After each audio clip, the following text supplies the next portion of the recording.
Que razón tiña a canción, cada vez temos máis galegos na Lúa ou preto dela. Do último que soubemos é do ourensán Marco Casanova Álvarez, incorporouse á misión Gaia da Axencia Espacial Europea. Marco, moi bons días.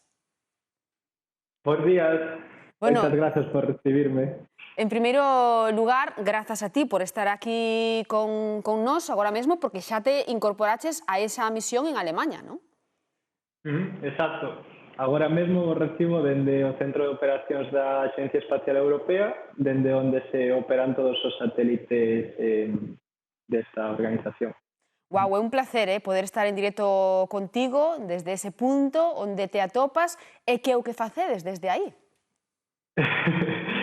Pois, dende aquí controlanse unha infinidade de misións, dende as interplanetarias que, por exemplo, se encontran en Marte, en Xúpiter ou cousas así, a moitas misións de observación terrestre, como poden ser os satélites Sentinel que mapean pois certas variables atmosféricas, ou, como no meu caso, na miña división, están os satélites de astronomía que se dedican a descobrir moitas cousas de física, como, por exemplo, poden ser pois mapear estrelas, como é o caso de Gaia, que é a miña misión.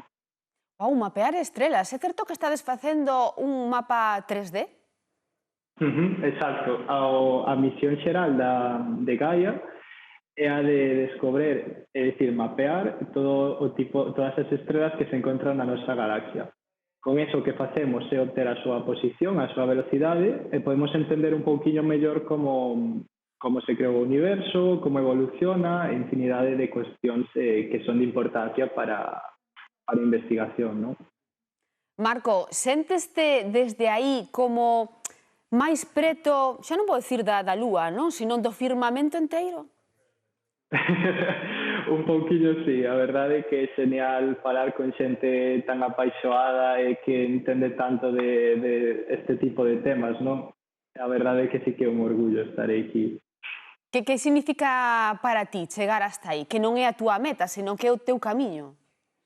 A verdade é que sí que é todo un orgullo, non? Porque fai 2 anos que mo diría, ainda estaba ali no campus de Ourense estudando, e bueno, sin duda é algo para celebrar. Cal é a túa meta?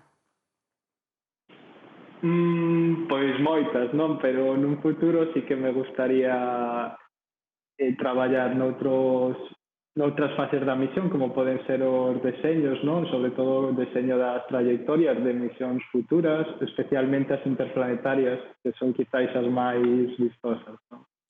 Pero bueno, o paso polas operacións sempre é un bo camiño. Bueno, efectivamente, é cuestión de ir dando pasiños pouco a pouco, non? Exacto. Que de eso se trata. E o de ser astronauta?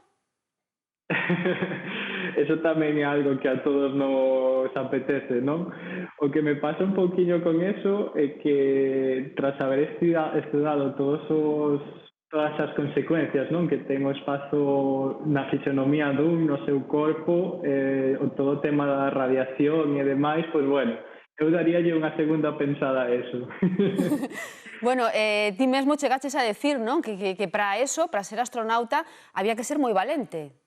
Exacto, sí, porque unha cousa é velo na tele e decir que guai, estás en gravedade no espazo, non? Pero outra é someterse a esas doses de radiación, os cambios que produce a ingravidez, e todo este tipo de cousas.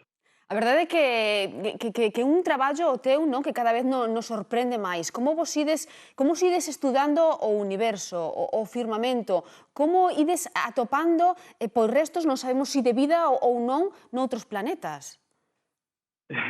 Sí, a min precisamente quizáis a parte que máis me gusta do sector espacial, non? Que deixando a un lado todos os intereses económicos e tecnolóxicos que pode ter, hai outra rama que evidentemente é esa de descubrir pois novas cousas, a de estar ao servicio da investigación. E para min é a parte máis importante e, bueno, por eso estou moi contento de estar nunha misión dese tipo. Bueno, xa un traballo teu, non sei se foi o do fin de carreira, iba sobre unha misión a Júpiter. Sí, efectivamente, sí. O meu traballo de fin de carreira foi sobre un diseño conceptual, non? Un novo sistema de propulsión sostible que para unha misión a Xúpiter. Puidemos tamén publicalo nunha revista de moito prestixio e, bueno, esperemos que sexa un precedente, non, para algo máis. Ti crees que ese proxecto algún día pode facerse realidade? Bueno, espero que sí, non? Ao final hai que ser optimistas e intentar cambiar un pouquiño o mundo e buscar outro tipo de solucións que sexan eficientes e sostibles como ben é.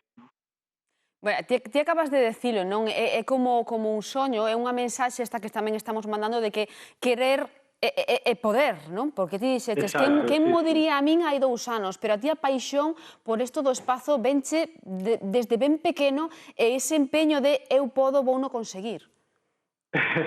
Sí, efectivamente, eu diría que eso é o máis importante, o mensaxe que me gustaría dar, non? Que con empeño, ganas e ilusión podese conseguir todo o que se queira. E que mensaxe lle mandarías desde aí, desde Alemanha, desde ese centro de operacións, a túa veciñanza desa lugar tan fermoso como é Bande? Pois daríalles un abrazo enorme, non? Porque dende aquí os noto bastante moi lonxe e oxalá estar ali con eles, pero bueno, decirlles que no meu corazón sempre estarei en Bande. Claro que sí. Marco, noraboa, de novo, moitas grazas por atendernos desde aí, dese centro Grazas a de vos. operacións, e seguiremosche desde moi preto, eh? Moitas grazas.